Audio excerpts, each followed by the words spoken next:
Hi hello నమస్తే. నేను మీ కట్టా కార్తిక్. జగన్మోహన్ రెడ్డి జైలుకి పంపించడానికి విజయసాయిరెడ్డి పంతం పన్నాడా? ఒక కీలకమైన హార్డ్ డిస్క్ని కేంద్ర పెద్దలకి విజయసాయిరెడ్డి అందించాడనే వార్త సోషల్ మీడియాలో చాలా పెద్ద ఎత్తున నడుస్తూ ఉంది. నిజానికి హార్డ్ డిస్క్ని అందిస్తే హార్డ్ డిస్క్లో ఏముంది? ఇప్పటిగా ఓపెన్గా ప్రెస్ మీట్ పెట్టి దగ్గర మూడు కేసుల్లో ముగ్గురు వైసీపీ నాయకుల పేర్లు బయటికి చెప్పేసినటువంటి విజయసాయిరెడ్డి జగన్మోహన్ రెడ్డిని ఏం చేయబోతున్నారు, ఎలాంటి సమాచారాన్ని జగన్మోహన్ రెడ్డికి సంబంధించిన ఏ విషయాలని హార్డ్ డిస్క్ ద్వారా కేంద్ర పెద్దలకు విజయసాయిరెడ్డి ఇచ్చారు, ఈ విషయాన్ని మాట్లాడుకునే ప్రయత్నం చేద్దాం. మనతో ఉన్నారు ప్రముఖ రాజకీయ విశ్లేషకులు డివి శ్రీనివాస్ గారు. సార్ నమస్కారం. నమస్తే సార్, బయట జరుగుతున్న ప్రచారం ఏంటంటే ఒక హార్డ్ డిస్క్ని విజయసాయిరెడ్డి తన పార్టీకి ఎంపీ పదవికి రాజీనామా చేసే క్రమంలో కేంద్ర పెద్దలకు ఇచ్చాడు అంటుంటుంది. ఇంతకీ హార్డ్ డిస్క్ ఇచ్చాడా? ఇస్తే ఏముంటుంది? అంటే విజయసాయి రెడ్డి కేంద్ర పెద్దలకి ఒక హార్డ్ డిస్క్ ఇచ్చాడని, హార్డ్ డిస్క్లో కీలక సమాచారం ఉందనేసరికి వరుసగా మనకి 2 ప్రెస్ మీట్లు గుర్తొచ్చాయి. నిన్నటి ట్వీట్ గుర్తొచ్చింది. అవును, మొదటి రోజు రాజీనామా పత్రంలో విజయసాయి రెడ్డి మాట్లాడుతూ ఏమన్నాడు, అటు జగన్మోహన్ రెడ్డికి భారతీకి థ్యాంక్స్ చెప్పాడు. వాళ్ళిద్దరికి థ్యాంక్స్ చెప్పటమే కాదు, ప్రధాని మోడీకి, లేకపోతే అమిత్ షాకి, నెక్స్ట్ పవన్ కళ్యాణ్కి, చంద్రబాబుకి అందరికీ చెప్పుకుంటూ వచ్చిన దాంట్లో ఈయన నుంచి వైఎస్ఆర్ కాంగ్రెస్ పార్టీకి ఉపద్రవం ఏది లేదు అనుకున్నారు. అట్లాంటిది వరుసపెట్టి మీరు అన్నారు, ఏది ముగ్గురిని ఫిక్స్ చేశాడు 2 ప్రెస్ మీట్లలో అన్నారు. అంటే గుండెపోటు అనేది నాకు అవినాష్ రెడ్డి ద్వారా తెలిసింది. అవినాష్ రెడ్డి ఫిక్స్ అయ్యాడు అక్కడ. నేను ఫోన్ చేస్తే అక్కడి నుంచి వాళ్ళు చెప్పింది నేను చెప్పానని. అంటే అక్కడ అవినాష్ రెడ్డి స్పష్టంగా ఆ హత్యని మరుగుపరచడం, 1 హంతకులకు రక్షణ కల్పించడం, 2 ఆధారాలు రూపుమాపటం, వీటన్నిటికీ అవినాష్ రెడ్డే అక్కడ పాత్ర. ఇప్పుడు కర్త కర్మ క్రియ విక్రాంత్ రెడ్డి అన్నాడు. కేవీ రావు వైవి సుబ్బారెడ్డిని కొడుకుని ఇరికిచ్చాడు. ఆ సెజ్ 3600 కోట్లు అటు కాకినాడ పోర్టు కావచ్చు, కాకినాడ సెజ్ కావచ్చు, జగన్మోహన్ రెడ్డికి ఏమీ తెలియదు అన్నాడు. అంటే ఒకవైపు జగన్మోహన్ రెడ్డికి ఏమీ తెలియదంటూనే అతను ఫిక్స్ చేస్తున్న విధానం. అంటే నాకు కూడా దీంట్లో ఒక లాజిక్ కనపడుతుంది సార్. జగన్మోహన్ రెడ్డి తెలియదు అనే దాంట్లో నుంచే జగన్మోహన్ రెడ్డి తెలుసు అనేటువంటి డైలాగ్ని ఇండైరెక్ట్గా ప్రొజెక్ట్ చేస్తున్నాడా? అంటే విక్రాంత్ రెడ్డిని ఇరికిచ్చాడంటే జగన్మోహన్ రెడ్డి ఇరుక్కున్నట్టే. విజయసాయి రెడ్డికి తెలుసు, అది తెలివిగల్లోడు కదా.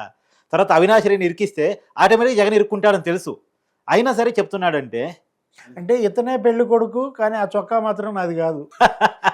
ఏదో సినిమాల్లో ఇప్పుడు అందరినీ ఫిక్స్ చేస్తున్నాడు. జగన్మోహన్ రెడ్డికి ఏమీ తెలియదంటే, జగన్మోహన్ రెడ్డికి ఏమీ తెలియకుండానే విక్రాంత్ రెడ్డి కేవీ రావుని బెదిరించాడు పాయింట్ బ్లాంక్లో.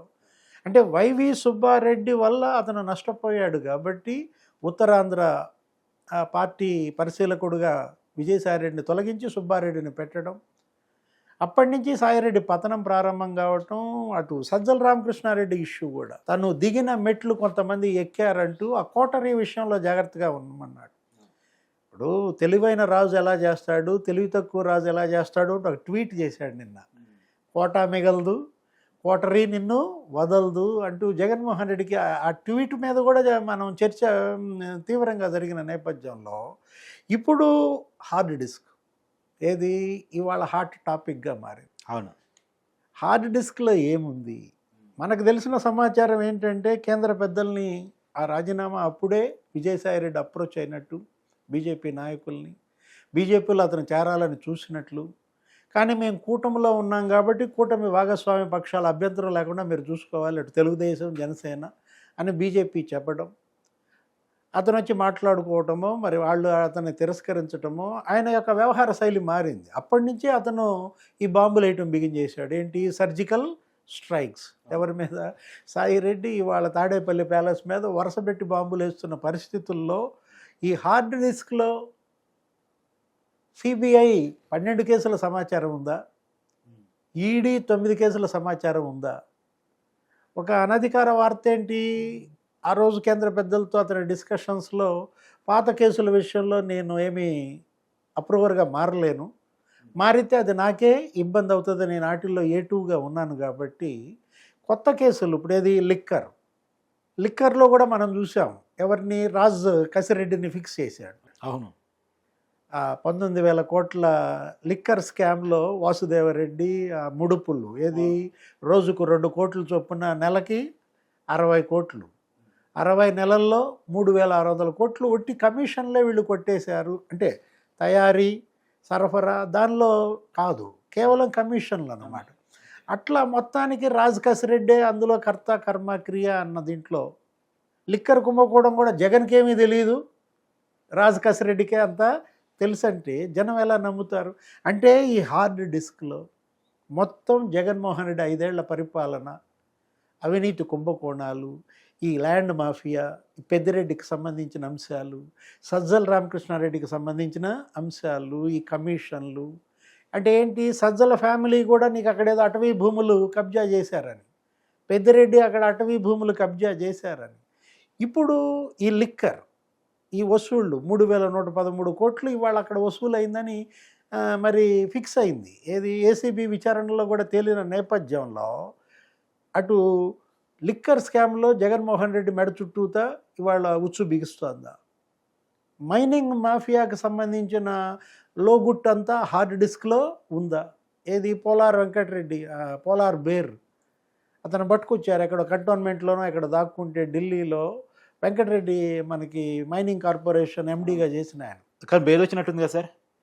బెయిల్ వచ్చినా కూడా మొత్తం ఎవరెవరి దగ్గర ఎంతెంత ఇసుక మాఫియా మనం చూసాం. ఏంటి దాని వెనక అసలు వైఎస్ అనిల్ రెడ్డి పాత్ర ఉందన్నారు. ఇప్పుడు జేపీ వెంచర్స్ని తప్పించి మొత్తం వసూళ్ళన్నీ ఇసుకలో ఆయనే చేశారని చెప్పి అన్న దాంట్లో ఈ హార్డ్ డిస్క్లో ఉన్న సమాచారం దేని గురించి? అసలు వీటన్నిటికన్నా ముఖ్యం వివేక హత్యకు సంబంధించిన అంశాలు కూడా అందులో ఉన్నాయా? ఓకే, నిజంగా హార్డ్ డిస్క్ ఇచ్చాడా లేకపోతే ఇది కేవలం భయపెట్టే అంశమా? ఒకవేళ హార్డ్ డిస్క్ పెట్టుకొని బీజేపీ పెద్దలు వైసీపీని బ్లాక్మెయిల్ చేస్తాయా లేదా ఇరికిచ్చేస్తాయా సార్? ఎందుకంటే గతంలో చూసాం బీజేపీ జగన్మోహన్ రెడ్డికి ఉపయోగపడిందని బయట ప్రచారం గట్టిగా ఉంది, కాబట్టి ఇప్పటికీ అదే పనిలో ఉందా అనేది.